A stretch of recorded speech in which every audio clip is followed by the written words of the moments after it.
পররাষ্ট্র উপদেষ্টা মোহাম্মদ তৌহিদ হোসেন ও ভারতের পররাষ্ট্রমন্ত্রী ডক্টর এস জয়শঙ্কর দ্বিপক্ষীয় সম্পর্কের চ্যালেঞ্জগুলো মোকাবিলায় যৌথ প্রচেষ্টার প্রয়োজনীয়তার উপর গুরুত্ব আরোপ করেছেন।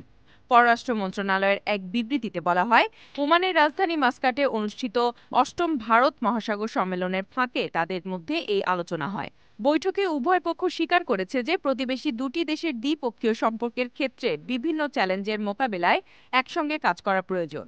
বৈঠকে তৌহিদ হোসেন গঙ্গা নদীর পানি চুক্তির নবায়নের বিষয়ে আলোচনা শুরুর প্রয়োজনীয়তা তুলে ধরেন।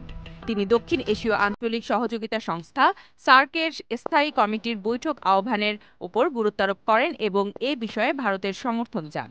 পররাষ্ট্র মন্ত্রণালয়ের বিবৃতিতে আরও বলা হয়, আগামী 18 থেকে 20 ফেব্রুয়ারি নয়াদিল্লিতে অনুষ্ঠেয় বাংলাদেশ ও ভারতের সীমান্তরক্ষী বাহিনীর মহাপরিচালক পর্যায়ের বৈঠকে সীমান্ত সংক্রান্ত বিভিন্ন বিষয় সমাধানের ব্যাপারে উভয় পক্ষ আশাবাদ ব্যক্ত করেছে।